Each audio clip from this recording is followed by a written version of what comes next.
¿Son liberales los liberales actuales? ¿De qué hablamos cuando hablamos de liberalismo? ¿Es el liberalismo la filosofía necesaria para tener una mejor vida y, consecuentemente, una mejor ciudad y país? Este canal se llama Filosofía en Minutos. Mi nombre es Juan Denis, soy profesor de filosofía y te doy la bienvenida a los documentales de Filosofía en Minutos.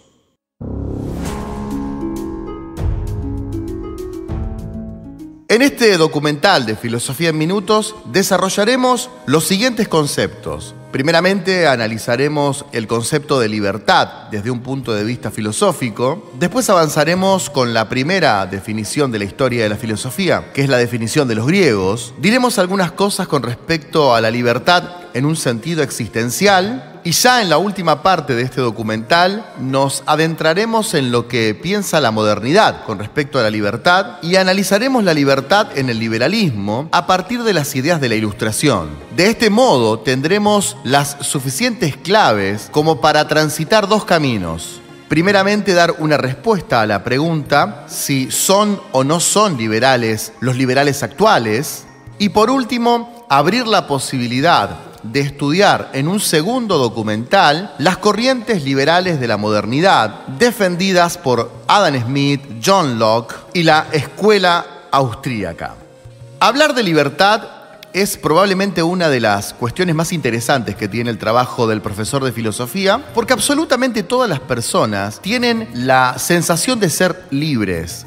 Cuando por la mañana tomas el desayuno, es probable que estés sintiendo que lo que estás haciendo lo haces con libertad. Cuando te subís a un vehículo para ir hasta tu trabajo, también es probable que sientas que estás haciéndolo por un acto de libertad. Incluso si estás viéndote con una persona, estás sosteniendo una relación amorosa de años, o quizás estás al borde de una ruptura sentimental, es probable que sientas en cada una de esas decisiones que lo que estás haciendo es producto de tu libertad. Pero ¿alguna vez te preguntaste si estar en pareja con alguien es verdaderamente un acto de la libertad? ¿O si tus elecciones políticas son consecuencia de un acto libre? ¿O no has advertido alguna vez que determinados consumos diarios forman parte de un proceso de disciplina diaria que quizás no está tan cerca de las decisiones libres, sino de una automatización que nosotros ignoramos? Cuando tomás la gaseosa que elegís, ¿estás siendo libre? ¿O esa marca de gaseosa ya se encargó hace 50 años de que vos hoy tomes esa gaseosa? Estas preguntas sobre la libertad nos llevan a la necesidad de definir el concepto de libertad para poder hablar después de liberalismo y por último hacernos la gran pregunta: ¿son liberales los liberales actuales? Si bien a lo largo de la historia la libertad se definió de muchas maneras, podríamos decir que más allá de lo ambiguo que es el término, a grandes rasgos la libertad es la capacidad humana de actuar según la propia decisión. Es interesante porque en esta definición estamos excluyendo, por ejemplo, a los animales. Los animales no serían filosóficamente libres, ya que no tienen posibilidad de optar con respecto a su instinto. Supongamos que tu mascota está 2 días sin poder comer y de repente está delante de un plato que le parece apetecible. No tiene posibilidad de elegir otra cosa que no sea comer, ya que su instinto de supervivencia es la única realidad móvil que tiene esta mascota. En cambio, un ser humano puede estar delante de un plato que le apetece y optar no comer. Esa capacidad es netamente humana. Esa capacidad de poder decir no es lo que distingue al ser humano. Dentro de los matices que podemos darle a la definición de libertad, obviamente está la cuestión de los excesos y las carencias. Muchas veces las personas no terminan de definir la libertad porque en sus conceptos se van hacia el lado del libertinaje, que sería el exceso, el absurdo de la libertad. Y en otras conceptualizaciones observamos que para que haya libertad tiene que haber también leyes. Por lo tanto, muchas veces las leyes prevalecen por encima de la libertad y la persona cree que es libre cuando en realidad está completamente atada a un mundo de leyes. El equilibrio entre estar completamente atado a leyes y ser un libertino es lo que podríamos definir en este podcast como la libertad auténtica. Es decir, esa capacidad humana de poder decir no, que nos diferencia del resto de los animales, y nuevamente repetimos, la capacidad de poder actuar según nuestra propia decisión. El filósofo San Agustín amplía esta definición diciéndonos que una cosa es el libre albedrío y otra cosa es la libertad. Es más, podríamos decir que el cristianismo sostiene esta definición que amplía San Agustín. Según el filósofo de Hipona, la libertad se distingue del libre albedrío. El libre albedrío es esa sensación de múltiples posibilidades que tienes antes de tomar una decisión. Si esta noche vas a salir con tu pareja, es probable que estén indecisos con respecto a si van al cine, o si van a comer, o si van a bailar. Esa sensación de no saber qué elegir es el libre albedrío. Es el ser humano frente a las múltiples posibilidades. Para San Agustín, eso no es auténticamente libertad, sino tan solo un paso inicial, previo a la libertad. La libertad auténtica es la elección correcta. Solamente serás libre cuando elijas el bien. Supongamos que una persona necesita no consumir más azúcar por una cuestión de salud y delante suyo tiene una ensalada para comer y tiene un helado. Según San Agustín, esa persona tiene el libre albedrío de elegir o comer una ensalada o tomar helado, pero será auténticamente libre cuando elija el bien, cuando elija aquello que le amplía su libertad, cuando elija de las dos opciones la mejor. En este caso, si esa persona elige helado cuando médicamente le ordenaron que no consuma más azúcar, esa persona no está siendo libre con su elección. Al contrario, está eligiendo en su libre albedrío para perder libertad. Una de las primeras definiciones de libertad es la idea griega de libertad. Hay que decir también que los griegos no habían desarrollado una concepción existencial de la libertad como la que después llevará adelante San Agustín o los filósofos existencialistas del siglo XIX y del siglo XX. Para los griegos, ser libre era tener la capacidad de desenvolverse en la polis con ciertas posibilidades que el resto de la ciudadanía no tenía. Un hombre libre era ante todo eso, un hombre, porque las mujeres ya estaban excluidas en la cultura griega del concepto total de libertad. Además de ser hombre, había que ser un no esclavo, es decir, tenías que pertenecer a las personas que podían sostenerse solas y que tenían cierto manejo autónomo dentro de la polis. Te habrás dado cuenta que la concepción de libertad que tenían los griegos era bastante pequeña y la verdad que nos causa un cierto asombro porque una cultura tan prominente, tan excelente en sus concepciones, a la vez tiene un concepto de libertad tan acotado, tan chico y sobre todo una idea de libertad que se restringe solamente a hombres que pueden participar en la vida pública. El libre para los griegos era aquel que tenía eleuthería, la capacidad de moverse con bastante soltura dentro de la polis. A medida que van pasando los siglos, la idea de libertad sigue siendo un tema filosófico para discutir y el cristianismo, como ya te expliqué, cuenta con la definición inicial de Jesucristo cuando nos dice que conoceremos la verdad y la verdad nos hará libres. Es decir, hay un vínculo entre la verdad y la libertad que anteriormente no se había trabajado y la concepción de San Agustín que hace unos instantes te mencioné. Pero con el paso de los años, la libertad va tomando otras dimensiones filosóficas y llegamos por primera vez a la Ilustración. La filosofía de la Ilustración está tan presente en tu vida cotidiana que la encontrás en el entretejido social que estamos viviendo. Cuando sostienes en tus argumentos que vos como individuo sos mucho más que las instituciones, estás pensando desde un punto de vista ilustrado. Cuando considerás que es imprescindible que los niños asistan a una escuela, estás pensando desde un punto de vista ilustrado. Cuando crees que los grandes progresos de las sociedades se dan por el conocimiento y sobre todo por el conocimiento científico, estás pensando como una persona ilustrada. Entonces, ¿qué es la ilustración? El mismísimo Immanuel Kant nos dice que la ilustración es la liberación del hombre de su culpable incapacidad. La incapacidad significa la imposibilidad de servirse de su inteligencia sin la guía del otro. Para Kant, los seres humanos no estamos en falta de inteligencia, sino que nos falta decisión. Somos inteligentes, pero alguien nos dijo en la historia que no teníamos que usar esa inteligencia. Cada vez que pensás con tu propio cerebro, sos una persona ilustrada, o por lo menos estás llevando adelante en tu vida los valores de la ilustración. Es tan importante la asociación que hace Kant entre el triunfo de las ciudades y la ilustración, que podríamos decir que solamente seremos auténticamente libres para el pensamiento ilustrado cuando sepamos leer y escribir, cuando nos empapemos con ciencia, cuando pensemos con nuestras propias categorías y no con las que nos impusieron los reyes, los religiosos y todos aquellos que quisieron hacernos salir del sapere aude. Ser una persona que defiende los principios de la ilustración es tener el valor de servirnos con nuestra propia razón. El lema de la ilustración es que solamente seremos libres si nos liberamos de aquellos que quieren quitarnos nuestra libertad.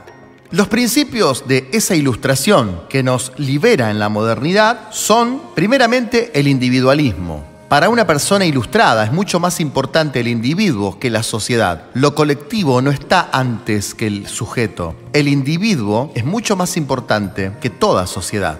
El segundo de los principios ilustrados es el progreso antioscurantista. Todo pasado es un pasado oscuro para la persona que defiende los valores ilustrados, ya que en el pasado nos dijeron que éramos niños y que teníamos que pensar con las categorías que nos imponía el poder. Pero el valor que más nos interesa a los fines de este video es el valor de la libertad de pensamiento.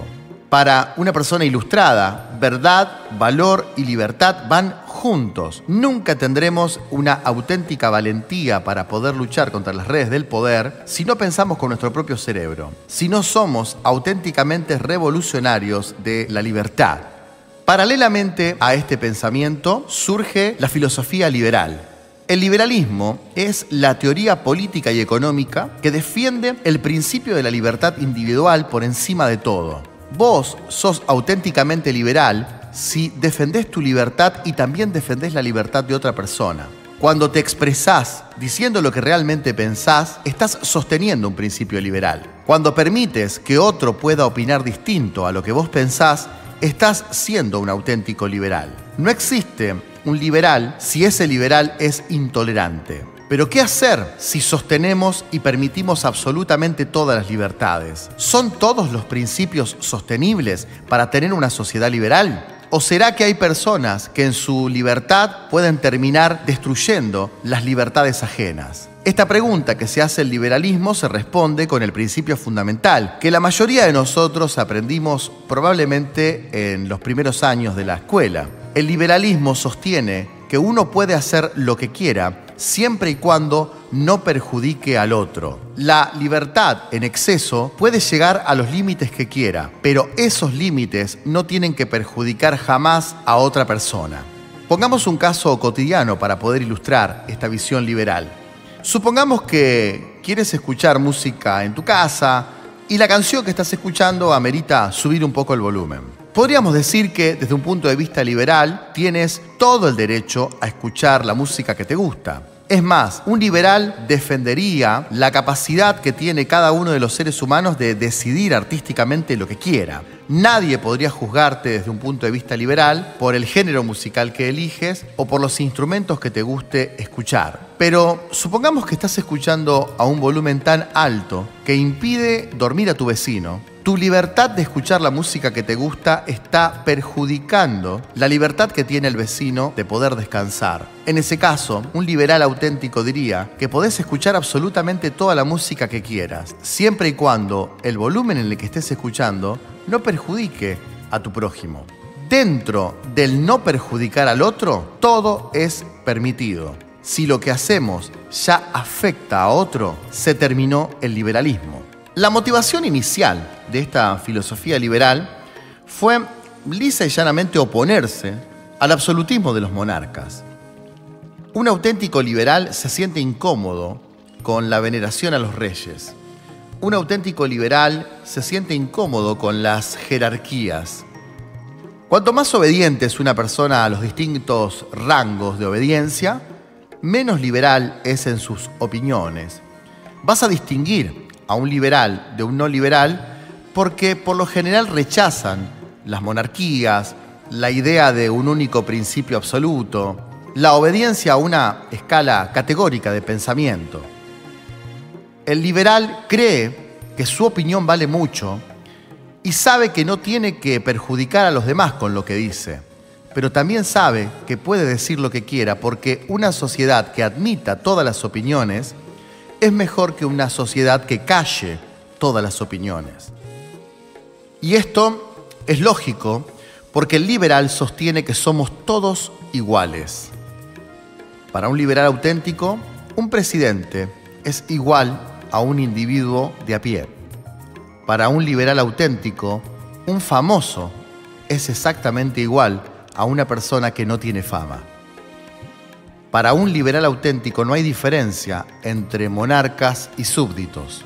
Somos todos ciudadanos y somos todos iguales.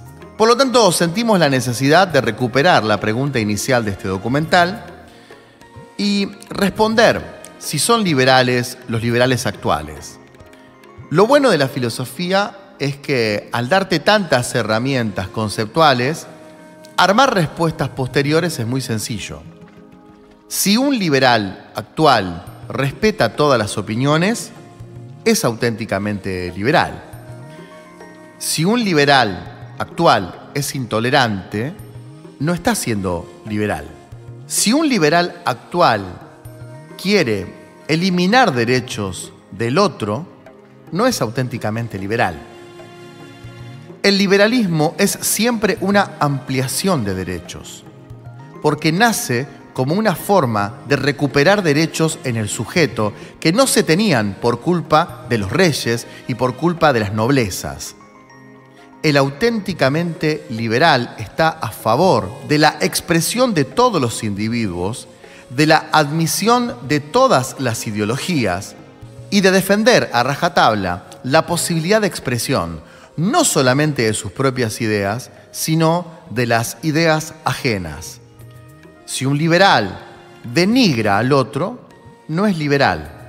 Si un liberal no admite que el otro pueda pensar distinto, no es liberal. Y la pregunta que te dejo al final de este documental realmente me importa muchísimo, porque a medida que van pasando los años, me preocupo cada vez más por el mundo en el que vivimos. ¿Realmente preferirías vivir en una sociedad que no tenga en cuenta el liberalismo? ¿No te parece que defender los valores de la Ilustración y los valores del liberalismo podrían mejorar nuestra sociedad a tal punto de superar los cumplimientos de órdenes sin sentido, las obediencias a monarcas y a tiranuelos y el padecimiento de una desigualdad cada vez más grande?